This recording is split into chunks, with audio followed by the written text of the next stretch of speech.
Hi dears, ഇന്നത്തെ ക്ലാസ്സിൽ നമ്മൾ ഡിസ്കസ് ചെയ്യുന്നത് ഫസ്റ്റ് സെമസ്റ്റർ BBA ഒരു കോർ സബ്ജക്റ്റ് ആണ് മാർക്കറ്റിംഗ് മാനേജ്മെന്റ്.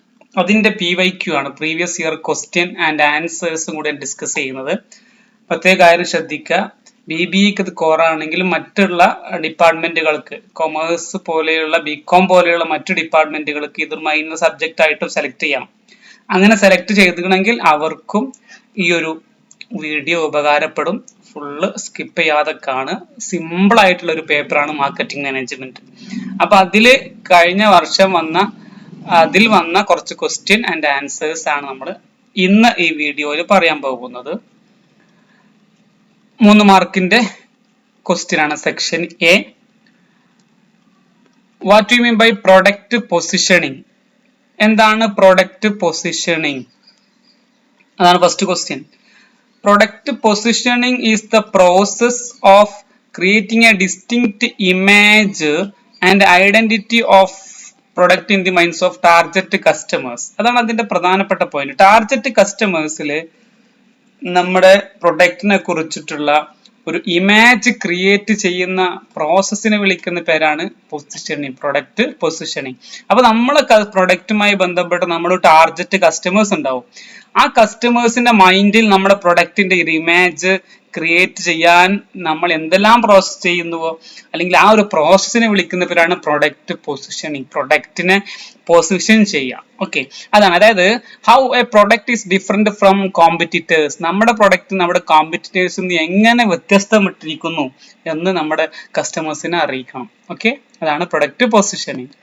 ദെൻ മറ്റൊരു ക്വസ്റ്റ്യൻ ആണ്, what you mean by sustainable marketing. Sustainable marketing എന്താണെന്നുള്ളതാണ്. 3 മാർക്കിന്റെ ക്വസ്റ്റ്യൻസ് ആണ്. അപ്പോൾ നിങ്ങൾ ഇത്തരം ഒരു 4-5 വരി എഴുതണം. Okay, sustainable marketing refers to marketing practice that meet customer needs while protecting the environment and ensuring long-term social well-being. Protecting the environment and ensure long-term social well-being. അത്തരത്തിലുള്ള പ്രൊഡക്റ്റിനെ പ്രൊട്ടക്ട് ചെയ്യുന്ന, അല്ലെങ്കിൽ ലോങ് ടേമിലേക്ക് സോഷ്യൽ ഒരു benefit ആയിട്ടുള്ള പ്രോഡക്ട്സുകൾ market ചെയ്യുന്നതിനെ വിളിക്കുന്ന പേരാണ് sustainable marketing എന്ന് പറയുന്നത്. That means eco friendly products and ethical process and responsible consumptions. എല്ലാത്തിലും ഒരു റെസ്പോൺസിബിലിറ്റി വേണം, അല്ലെങ്കിൽ എക്കോ ഫ്രണ്ട്ലി ആയ പ്രൊഡക്റ്റ് വേണം, ഒരുപാട് കാലത്തേക്ക് പ്രൊഡക്റ്റ് നിലനിൽക്കും, അത്തരം പ്രോഡക്റ്റുകൾ. ഓക്കെ, അങ്ങനെ മാർക്കറ്റ് ചെയ്യുന്നതിനാണ് സസ്റ്റൈനബിൾ. സസ്റ്റെയിൻ എന്ന് പറഞ്ഞാൽ സ്ഥിരമായിട്ട് നിലനിൽക്കാൻ വേണ്ടിയിട്ടാണ് അത് മാർക്കറ്റ് ചെയ്യുന്നത്. Then define marketing. Define marketing അത് നമ്മൾ എന്തായാലും പഠിച്ചിരിക്കേണ്ടതാണ്. എന്തായാലും ക്വസ്റ്റ്യൻ ഉണ്ടാവും. What is marketing, define marketing എന്ന രീതിയിലൊക്കെ ക്വസ്റ്റ്യൻ ഉണ്ടാവും, സ്വാഭാവികം. Marketing is the process of identifying customer needs and satisfying them through the creation, promotion, distribution and pricing of goods and services. ഇതെല്ലാം മാർക്കറ്റിംഗ് ആണ്, അല്ലെ? ഒരു കസ്റ്റമറുടെ വാണ്ട്സ്, നീഡ്സ് ആൻഡ് മനസ്സിലാക്കിയിട്ട് അതുമായി ബന്ധപ്പെട്ട് അതിലേക്ക് ക്രിയേഷൻ ചെയ്ത്, പ്രൊമോട്ട് ചെയ്ത്, ഡിസ്ട്രിബ്യൂട്ട് ചെയ്ത് ആ ഗുഡ്സ് ആൻഡ് സർവീസിനൊക്കെ പ്രൈസ് ഇടുന്ന എല്ലാ സിസ്റ്റവും, എല്ലാത്തിനെയും ഒരുമിച്ച് വിളിക്കുന്ന പേരാണ് മാർക്കറ്റിംഗ്. ഓക്കെ, അപ്പൊ ചെറിയൊരു എക്സ്പ്ലനേഷൻ ആണ് ഞാൻ തരുന്നത്. നിങ്ങൾക്ക് ഓൾറെഡി ഇതൊക്കെ പഠിച്ചതാണ്, അതുകൊണ്ടാണ്. Okay, then list out any 3 difference between product and service. പ്രൊഡക്റ്റും സർവീസും തമ്മിലുള്ള ഡിഫറൻസ് ഒന്ന് ലിസ്റ്റ് ഔട്ട് ചെയ്യാൻ പറഞ്ഞിട്ടുണ്ട്, ഏതെങ്കിലും ഒരു 3 എണ്ണം. അപ്പോ ജസ്റ്റ് നമുക്ക് ഇത്ര മതി, കാരണം 3 മാർക്കിനാണ്. ഒരു 6 മാർക്കിനും 10 മാർക്കിനും ചോദിക്കുകയാണെങ്കിൽ അതിനനുസരിച്ച് നിങ്ങൾ എക്സ്പ്ലെയിൻ ചെയ്ത് ഒന്നും കൂടെ എലാബറേറ്റ് ചെയ്ത് എഴുതണം. അപ്പോൾ പ്രൊഡക്റ്റ്, സർവീസ്. പ്രൊഡക്റ്റ് എന്ന് പറയുന്നത് ടാഞ്ചിബിൾ ആണ്, നമുക്ക് കാണാൻ തൊടാൻ പറ്റും, we can touch and see. But ഈ സർവീസ് ഈ cannot touch and see, intangible ആണ്, അല്ലെ? പ്രൊഡക്റ്റ് നോർമലി ഒരു പ്രൊഡക്റ്റ്, ഒരു മൊബൈൽ അല്ലെങ്കിൽ കമ്പ്യൂട്ടർ, ഇതൊക്കെ ഒരു പ്രൊഡക്റ്റ് ആണ്, അല്ലെ? കാണാൻ തൊടാനും പറ്റും. സർവീസ് എന്ന് പറയുമ്പോൾ ഒരുപാട് ടൈപ്പ് സർവീസുകളുണ്ട്, അല്ലെ? ഇപ്പൊ ഉദാഹരണം, ഇപ്പൊ ഡോക്ടേഴ്സ് ഒരു സർവീസാണ്, ടീച്ചേഴ്സിന്റെ ഒരു സർവീസാണ്, ലോയേഴ്സ് സർവീസുകളാണ്, ട്രാൻസ്പോർട്ടേഷൻ അതൊക്കെ സർവീസാണ്. ഓക്കെ, അപ്പൊ ആ സർവീസുകൾ ഇൻടാഞ്ചിബിൾ ആണ്, കാരണം we cannot touch and see. Then product can be stored. Product നമുക്ക് സ്റ്റോർ ചെയ്യാൻ പറ്റും, കെപ്റ്റ് ചെയ്യാൻ പറ്റും. But service cannot be stored. Service എന്ത് ചെയ്യാൻ പറ്റില്ല, സൂക്ഷിക്കാൻ പറ്റില്ല. Then product can be standardised. Product നമുക്ക് സ്റ്റാൻഡേർഡൈസ് ആക്കി മാറ്റാം, കാരണം ഡിഫറെന്റ് വ്യത്യസ്തമായിട്ടുള്ള സ്റ്റാൻഡേർഡുകൾ കൊടുത്ത് സ്റ്റാൻഡേർഡൈസ് ആയിട്ട് മാറ്റാം. സർവീസ് അങ്ങനെ, സർവീസ് വാരി ഫ്രം പേഴ്സൺ ടു പേഴ്സൺ. ഓരോ വ്യക്തികൾക്കും സർവീസുകൾ ഡിഫറെന്റ് രീതിയിലാണ് സർവീസുകൾ ചെയ്തു കൊടുക്കുക, അല്ലെങ്കിൽ ആ രീതിയിലാണ് ഉണ്ടാവുക. അപ്പൊ അതാണ് സർവീസ്. ഓക്കെ, ദെൻ മറ്റൊരു ക്വസ്റ്റ്യൻ ആണ്, what you mean by the product concept of marketing. മാർക്കറ്റിംഗിന്റെ പ്രോഡക്റ്റ് കൺസെപ്റ്റ് എന്ന് പറഞ്ഞാൽ എന്താണ്? മാർക്കറ്റിംഗിന് ഒരുപാട് കൺസെപ്റ്റുകൾ ഉണ്ട്. അതില് പ്രോഡക്റ്റ് കൺസെപ്റ്റ് എന്ന് പറഞ്ഞാൽ എന്താണ് എന്നുള്ളതാണ് നമ്മൾ മനസ്സിലാക്കേണ്ടത്. അപ്പോ മാർക്കറ്റിംഗിന് പ്രൊഡക്റ്റ് ഓറിയന്റഡ് കൺസെപ്റ്റ് ഉണ്ട്, കസ്റ്റമർ ഓറിയന്റഡ് കൺസെപ്റ്റ് ഉണ്ട്, അതേപോലെ തന്നെ വാല്യൂ ഓറിയന്റഡ് കൺസെപ്റ്റുകൾ ഉണ്ട്. അങ്ങനെ ഒരുപാട് കൺസെപ്റ്റുകൾ ഉണ്ട്. അപ്പം അതില് ഒരു പ്രധാനപ്പെട്ട ഒരു കൺസെപ്റ്റ് ആണ് പ്രോഡക്റ്റ് കൺസെപ്റ്റ് എന്ന് പറയുന്നത്. സോ അപ്പൊ എന്താ product concept? Product concept assume that the customer prefer high quality. ഇവിടെ നമ്മൾ ഉദ്ദേശിക്കുന്നത് ഇവിടെ customer high quality well designed and innovative product ആണ് അവർ പ്രിഫർ ചെയ്യുന്നത്. അതാണ് ഈ നമ്മൾ ഇവിടെ അസ്യൂം ചെയ്യേണ്ടത്. അതാണ് പ്രൊഡക്റ്റ് കൺസെപ്റ്റ് കൊണ്ട് ചെയ്യുന്നത്. അതായത് പ്രൊഡക്റ്റിനെയാണ് ഫോക്കസ് ചെയ്യുന്നത്. Company focus own product improvements and superior features. അതെ, കണ്ടില്ലേ? ആ കമ്പനി എന്ത് ചെയ്യാണ്? കമ്പനി പ്രൊഡക്റ്റിന്റെ ഇംപ്രൂവ്മെന്റ്, അതിൽ എന്തെല്ലാം ഇംപ്രൂവ്മെന്റ്, അതിന്റെ ക്വാളിറ്റിയിൽ ക്വാണ്ടിറ്റിയിലേക്ക് എന്തെല്ലാം ഇംപ്രൂവ്മെന്റ് വരുത്താൻ പറ്റും, അതിന്റെ സുപ്പീരിയർ ഫീച്ചേഴ്സ് അല്ലെ, അതിലൊക്കെ ഇംപ്രൂവ് ചെയ്യുന്നതിലാണ് ഫോക്കസ് ചെയ്യുന്നത്. അതാണ് പ്രൊഡക്റ്റ് കൺസെപ്റ്റ് എന്നുകൊണ്ട് ഉദ്ദേശിക്കുന്നത്. എപ്പോഴും പ്രൊഡക്റ്റിനെ നമ്മൾ ഫോക്കസ് ചെയ്യുന്നു. What is an advertisement? Simple question. What is an advertisement? Advertisement is a paid, non-personal communication used to inform, persuade, to remind customers about the product or service through various media. വ്യത്യസ്ത മീഡിയകളിലൂടെ നമ്മളെ പ്രൊഡക്റ്റിനെ കുറിച്ച് കസ്റ്റമറിലേക്ക് അല്ലെങ്കിൽ പബ്ലിക്കിലേക്ക് എത്തിച്ചു കൊടുക്കാൻ ഉപയോഗിക്കുന്ന ഒരു സിസ്റ്റമാണ് advertisement. Advertisement പ്രത്യേകത പെയ്ഡ് ആണ്, നോൺ പേഴ്സണൽ കമ്മ്യൂണിക്കേഷൻ, എല്ലാവരിലേക്കുമാണ് കൊടുക്കുന്നത്, പേഴ്സണൽ കമ്മ്യൂണിക്കേഷൻ ആവില്ല അല്ലെ. അതാണ് അഡ്വർടൈസ്മെന്റ് ഒരു പ്രത്യേകത. സോ കസ്റ്റമേഴ്സ് ഈ നമ്മുടെ പ്രൊഡക്റ്റ് ആൻഡ് സർവീസ് വാങ്ങാൻ വേണ്ടി അവരെ പെർസ്യൂഡ് ചെയ്യുന്ന activities. Then define consumer behaviour. എന്താണ് consumer behaviour? Consumer behavior is a study of how individuals select, buy, use and dispose of goods and services to satisfy their needs and wants. Customer എങ്ങനെയാണ് ഒരു product വാങ്ങുന്നത്, എന്തെല്ലാം നോക്കിയിട്ടാണ് product വാങ്ങുന്നത്, അതിനെ കുറിച്ചുള്ള ഒരു പഠനമാണ് കൺസ്യൂമർ ബിഹേവിയർ. ഓക്കെ, അതായത് consumer behaviour means behaviour of the consumer while they are buying the product. അതാണ് consumer behaviour. What do you mean by AI in marketing? മാർക്കറ്റിംഗിൽ AI എന്ന് ഉദ്ദേശിക്കുന്നത് എന്തുകൊണ്ടാണ്? അപ്പൊ AI എന്ന് പറഞ്ഞാൽ നമുക്കറിയാം artificial intelligent technology like data analysis, algorithm and automation. Data അനാലിസിസും ടെക്നോളജി, ആൽഗോരിതം, ഓട്ടോമേഷൻ പോലെയുള്ള എല്ലാ ടെക്നോളജി ഉപയോഗിച്ചിട്ട് മാർക്കറ്റിംഗ് ചെയ്യുന്നതിനെയാണ് AI മാർക്കറ്റിംഗ്. അപ്പൊ നിലവിൽ AI മാർക്കറ്റിംഗ് ആണ് നിലവിൽ ട്രെൻഡ് ആയിക്കൊണ്ടിരിക്കുന്നത്. എല്ലായിടത്തും AI ആണല്ലേ. അപ്പൊ എല്ലാ മാർക്കറ്റിംഗ് ഫീൽഡിലും AI ഉപയോഗിക്കാൻ തുടങ്ങി. പ്രത്യേകിച്ച് ഓട്ടോമേഷൻ, AI ഒക്കെ വളരെ ഇമ്പോർട്ടന്റ് ആണ് അതൊക്കെ. കാരണം കസ്റ്റമേഴ്സിന് ആവശ്യമായിട്ടുള്ള ആഡുകൾ ഓട്ടോമേറ്റഡ് ആയിട്ട് പോകും. നമ്മൾ ഓട്ടോമാറ്റിക് ഒക്കെ AI ചെയ്യുന്ന രീതിയിലേക്ക് മാറിയിട്ടുണ്ട് ഇപ്പോൾ. അതാണ് AI മാർക്കറ്റിംഗ്. ഇതുമായി ബന്ധപ്പെട്ട് നിങ്ങൾക്ക് അറിയുന്നതൊക്കെ എഴുതാം, പക്ഷെ കൂടുതലാവണ്ട. 3 മാർക്കിന്റെ ക്വസ്റ്റ്യൻ ആണ്, അത് പ്രത്യേകം നോട്ട് ചെയ്യാം. What you by skimming and penetration pricing strategy? രണ്ട് പ്രധാനപ്പെട്ട സ്ട്രാറ്റജികളാണ് skimming strategy and penetration pricing strategy. Skimming pricing and penetration pricing. അപ്പൊ എന്താണ് ക്വസ്റ്റ്യൻ കൂടെ അതാകണം. Skimming pricing, charging a high price initially to maximise profit before gradually reducing it. ഒരു product നമ്മൾ ഇറക്കുമ്പോൾ തുടക്കത്തിൽ തന്നെ ഹൈ പ്രൈസ് ചാർജ് ചെയ്യുകയാണെങ്കിൽ അത്തരം ഒരു ടൈപ്പ് സ്ട്രാറ്റജിനെയാണ് സ്കിമ്മിങ് പ്രൈസിംഗ് സ്ട്രാറ്റജി എന്ന് പറയുന്നത്. മറ്റൊരു സ്ട്രാറ്റജി ഉണ്ട്, ആ പ്രൊഡക്റ്റ് ഇറക്കുമ്പോൾ ചാർജിങ് ലോ പ്രൈസ് ഇനീഷ്യലി, തുടക്കത്തിൽ തന്നെ ലോ പ്രൈസ് ആണ് ഈടാക്കുന്നത്.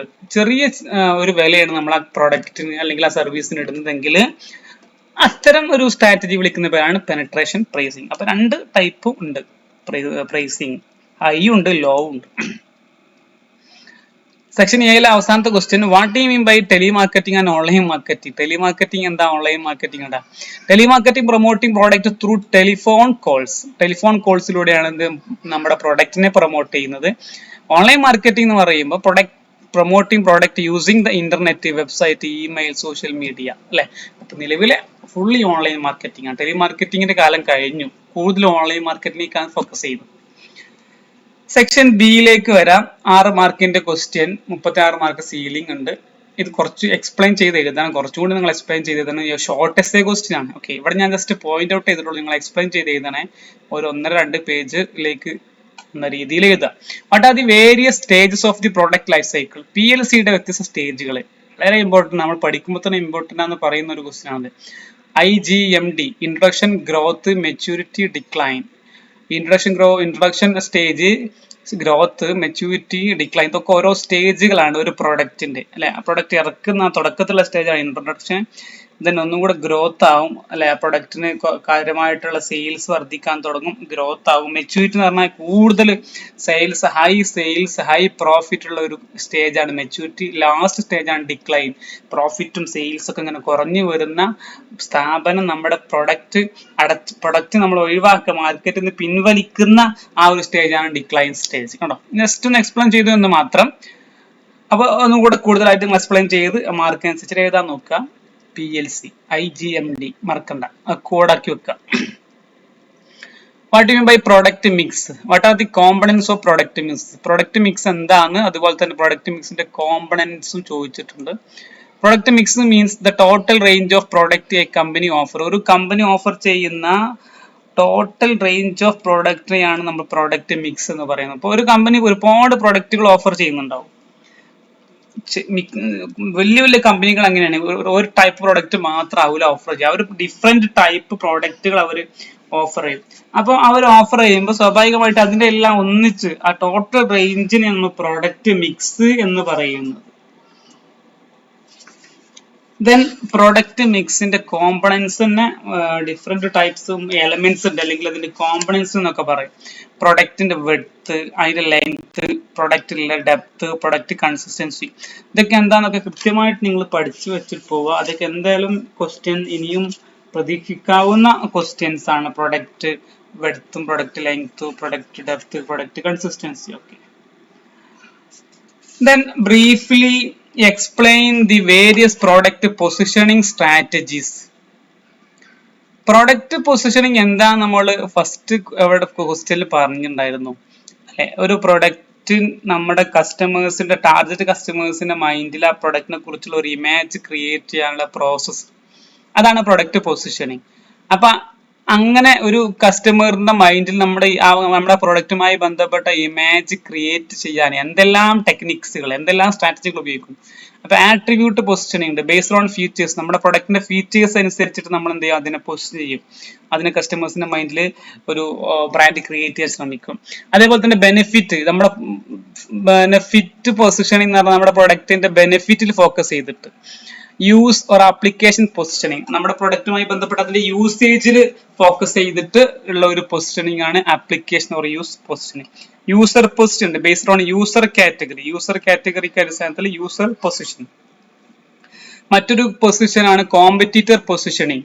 കോമ്പറ്റീറ്റർ പൊസിഷൻ എന്ന് പറഞ്ഞാൽ എഗെയിൻസ്റ്റ് കോമ്പറ്റീറ്റേഴ്സ്, നമ്മുടെ കോമ്പറ്റീറ്റേഴ്സിൽ നിന്ന് നമ്മൾ വ്യത്യസ്തമായിരിക്കുന്നത് എങ്ങനെയാണ്, അത് കൃത്യമായിട്ട് കസ്റ്റമറിന് പറഞ്ഞു കൊടുത്ത് മനസ്സിലാക്കി കൊടുത്ത് അവർക്ക് അതിനെക്കുറിച്ചുള്ള അവബോധം, ഒരു അവയർനെസ് ഉണ്ടാക്കി കൊടുത്താൽ സ്വാഭാവികമായിട്ട് നമ്മുടെ പ്രൊഡക്റ്റിനുമായി ബന്ധപ്പെട്ട ഒരു ഇമേജ്, നമ്മുടെ പ്രൊഡക്റ്റിന്റെ ഒരു ഇമേജ് കസ്റ്റമറുടെ മൈൻഡിൽ നിലനിൽക്കും.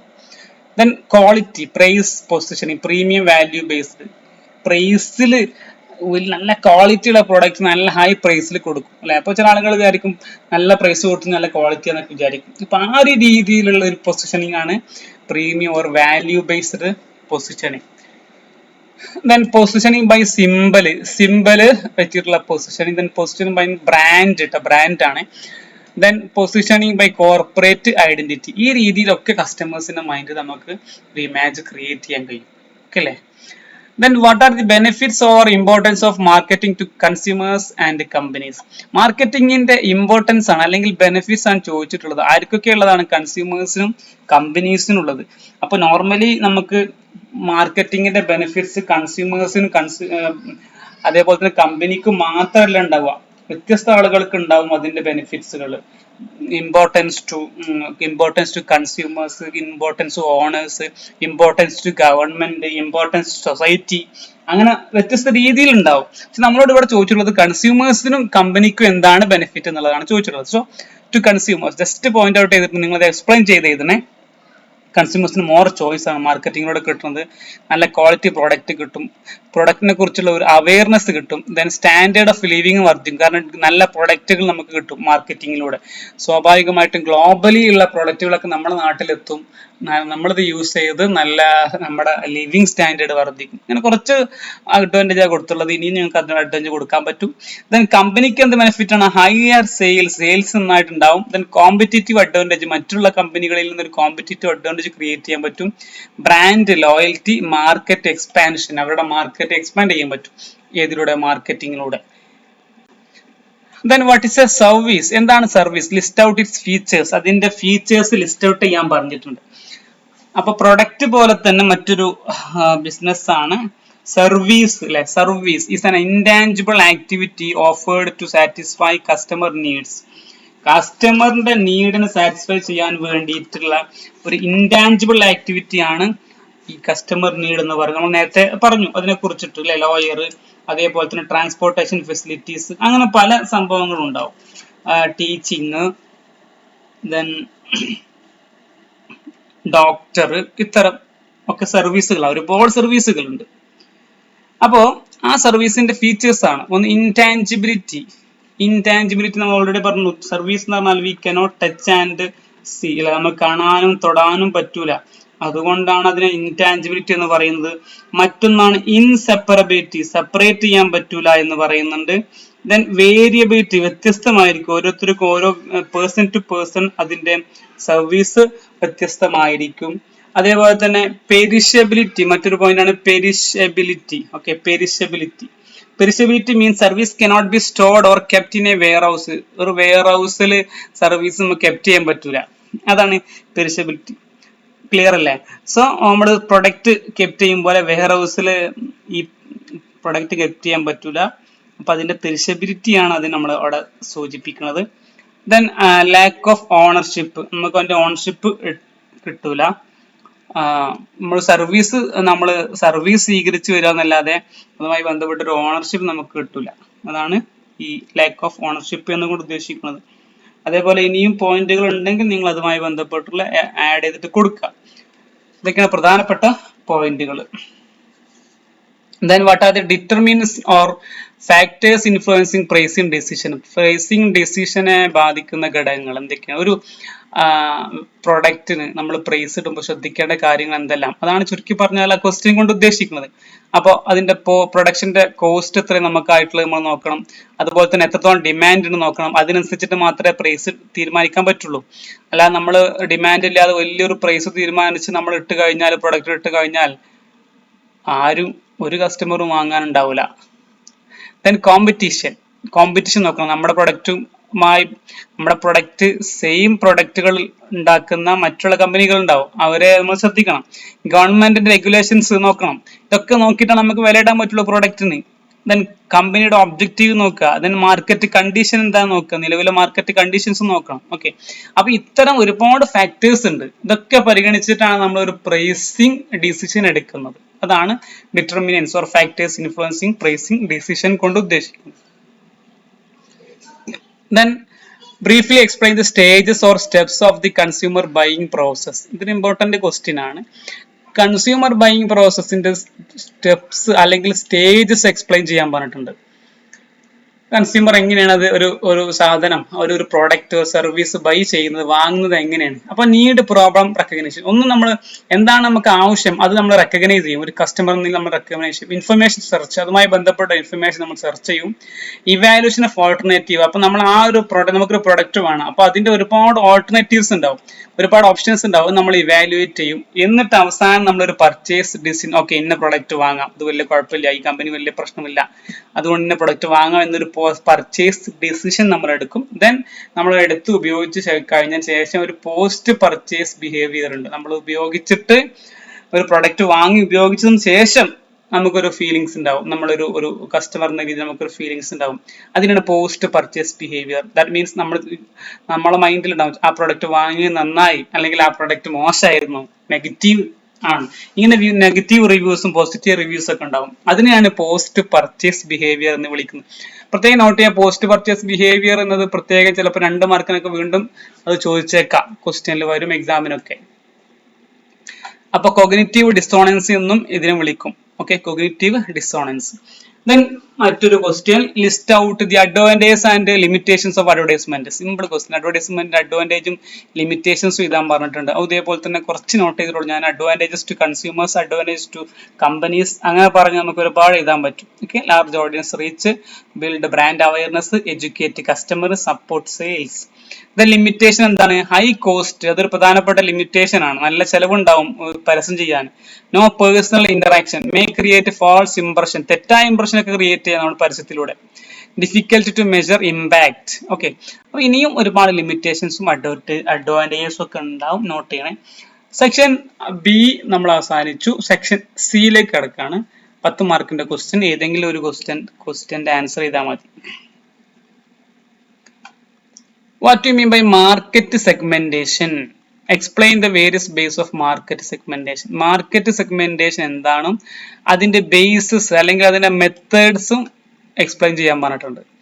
Market segmentation is a process of dividing the market into smaller group. മാർക്കറ്റിനെ ചെറിയ ഗ്രൂപ്പുകളായിട്ട് ഡിവൈഡ് ചെയ്യുന്നതിനെയാണ് നമ്മൾ മാർക്കറ്റ് സെഗ്മെന്റേഷൻ എന്ന് പറയുന്നത്. ഒരേ ക്യാരക്ടർ കാണിക്കുന്ന ചെറിയ ചെറിയ ഗ്രൂപ്പുകളായിട്ട് ഡിവൈഡ് ചെയ്യും. അതിനെയാണ് മാർക്കറ്റ് സെഗ്മെന്റ്, ഡിവൈഡിങ്.